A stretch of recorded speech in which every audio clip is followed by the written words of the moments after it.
Ito yung kauna-unahang kanta na nagawa ko sa lingwahe namin sa tribong Tiduray. Dug Hesu Kristo we, manggatun tayo. Sa kay Hesu Kristo ay naituwid ako. Hinggan natin.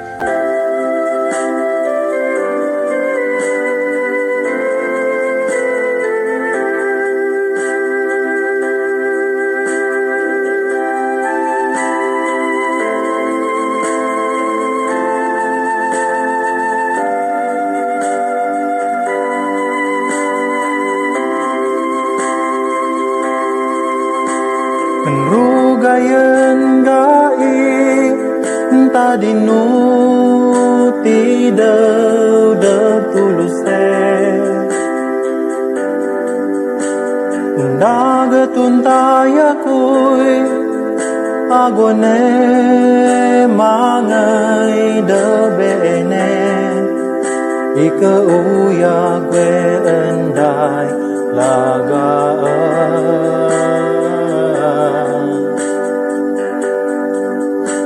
Dub Hesu Kristo we manggatun tayo Ngaunoy kauyag we Hidaw dalamone Salamat o kanan Penuh kasembegan Tenoro embegan ito we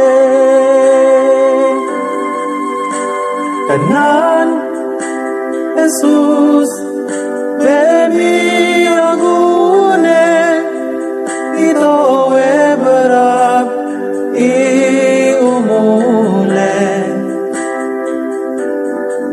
Iraya mo inang Ikaw yague Debe emesaan Iray gui luhanane Debe emesaan kanaku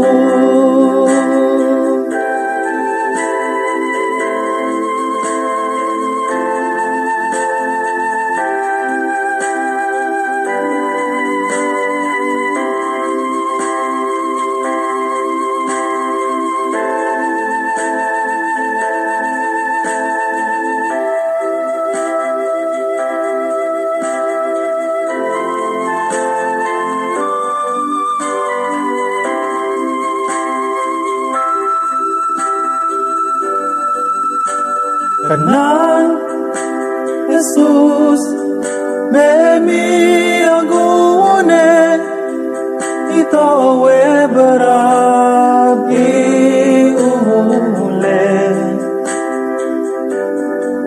Miraya mo inang Ikaw Yahweh Debe emesaan Iray ku'y luhanane Lebe emesaan kanaku Lebe emesaan Iray ku'y luhanane Lebe emesaan kanaku Lebe emesaan kanaku Lebe emesaan kanaku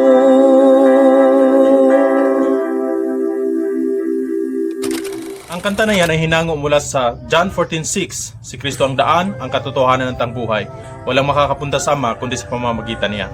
Bagaman ang teksto niyan ay direktang nangungusap o nakikipag-usap sa mga Israelita sa panahon ng Panginoong Jesucristo, pati tayo ay naabot naman ng kagandahang loob ng Diyos. Ang pagpadala ng Ama sa kanyang anak upang magpapako sa krus, ang dahilan kung bakit nakarating din sa atin ang mabuting balita ng kaligtasan. Si Kristo ay nagpapako sa krus, ang nagdusa, namatay, inilibing, ngunit muling nabuhay sa ikatlong araw upang tayo makatanggap ng kaligtasan.